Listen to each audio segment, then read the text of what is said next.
What might 21st century education look like? A group of more than 20 New York University undergraduate students, one with a connection to the region, have a lot of ideas.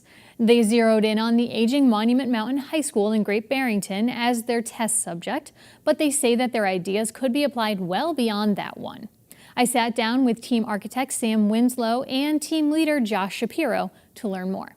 Paideia is an ancient Greek word for the rearing of the ideal member of the polis, which is like a city-state. So it includes education in liberal arts, in gymnastics, in scientific studies. So we used it to represent our vision of a holistic education for the future, where students don't just focus on one narrow aspect of study, but have a wide range of disciplines that they're focusing on. It's a very sort of deep dive, rooted in education word. Yeah. Risk of being a little too clever here by using that? Or? Definitely, and that it sounds a little bit like paella. Which is far more delicious. Right, exactly. But we liked it because it was unique and might not be the best search engine optimization, but the domain was open, and we think that it harkens to what we're really trying to get at with our project. Sure, and so let's talk a little bit about the project. You grew up in Stockbridge, so is that why you picked Monument for the school that you targeted? Is that why you picked it? Yeah, so Monument is a unique school because it's a part of a district that has a middle school and an elementary school, both of which were built in 2005, so they're relatively new. Monument is almost 40 years old now, and so the roof is falling apart, and we just thought it was terrible that children would progress into worse infrastructure as they went through their primary school career. Right, it's sort of the reverse of the way we think logically as people, right? Right, exactly. We'll talk some more about the specifics of the project, but I want to bring Sam into our chat here too. And you guys met at NYU, right? You go to school together? We did, yes. And so why did you want to get involved in this concept? So part of it, I guess I have a little bit of experience as a graphic designer, and so I kind of thought I would use my skills of sort of turning these higher level ideas about what we wanted to see as students change in education, sort of using my own skills to turn those ideas into just how does that manifest in a physical space? What does that look like? What materials we're going to be using? I was really excited to get a chance to sort of figure out the answers to those questions. So you're both, well, you just graduated from NYU. You have a few more years. I do. You're in classrooms a lot. And did you think about these types of concepts while you were sitting in your classroom thinking like, my education would be better or different if the space were slightly different? Totally. So we actually go to different schools at NYU. And You'd be in the larger NYU, right. yeah. I go to a school called Gallatin, which is a school of individualized study. So you can design your own major, your concentration.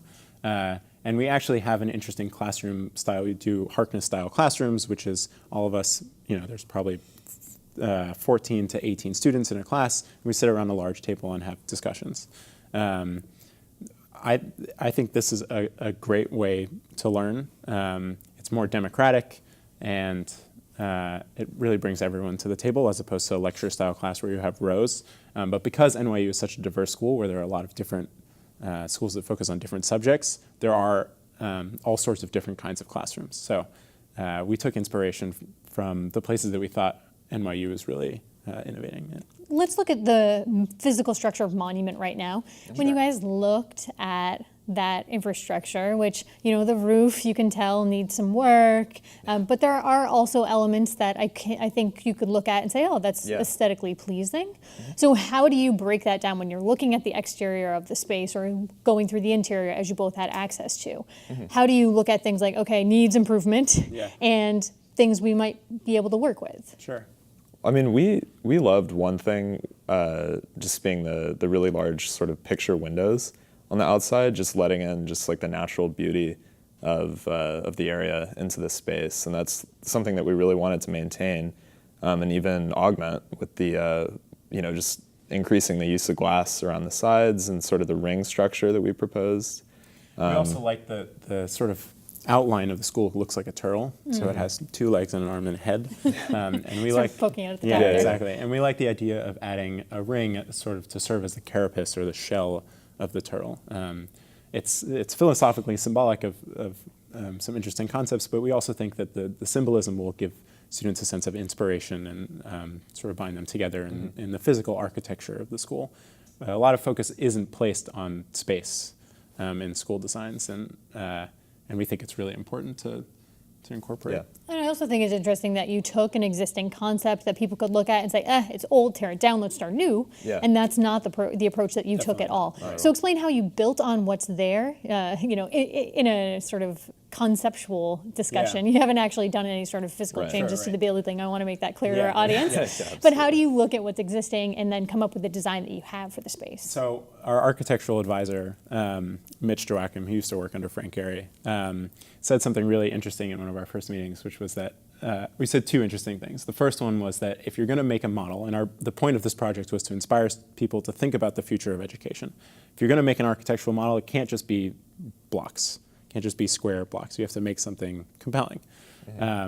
And the other thing he said was that you need to find something to use as a palimpsest, which is basically not a tabula rasa, not like a clean slate, but something to build off of, because the truth is we are undergraduate students. Most of us aren't even architecture students. And so it was meaningful for us to take an existing structure that applies to all of the code that sort of regulates school constructions and build from there. Looking at the design, though, I think some things that might give people a little cause for concern is there's a lot of glass. And when we think about safety, if there were, ever a problem at the school, I think people would say, like, oh, we need to be able to lock down the school quickly, which is what we hear about a lot in when there are shooter situations, unfortunately, at schools. How would you address that, or have you addressed that concern? Have you heard that from people? Yeah, I mean, so one thing that I focused on in the project was I probably spent most of my time sort of designing the classroom spaces. And that's, of course, super important in any school, and especially ours, with the curriculum. A lot of time in there as students. You do. And I sort of made kind of a compromise on my interior walls in that I have really only like half the vertical wall space is glass. So I have some really open areas on the inside that let a lot of light through, but it's actually just really like the top half of the wall. So that's at least one thing I did to kind of like sort of allay that concern.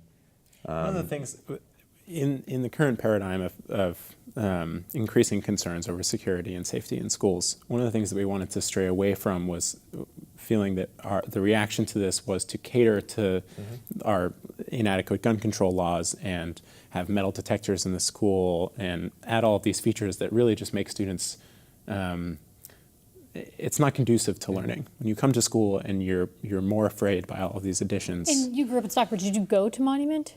So I actually went to boarding school but got kicked out my senior year, and so my diploma is from Monument. And so when you attended that school, what did you think of using that space? Did you feel safe? Did you feel like, there could be things that would change and I would feel Well, I more actually productive felt, here? so they have these great windows on the outside, but they're mostly covered by these like retirement-style old curtains. And the inside is very dark, it's old brick. And it feels somewhat like a jail, like I think many public high schools do.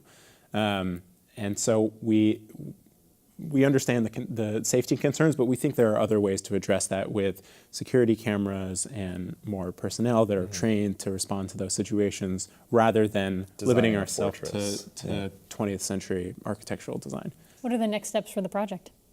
So we're currently talking to the Steinhardt, which is the education school at NYU, to implement this as a recurring education conference, to bring people together to talk about the future of education. And we're hoping to build a template curriculum so that students, high school students around the country, can do their own Paideia Project and redesign their high school and dream up their ideal future school.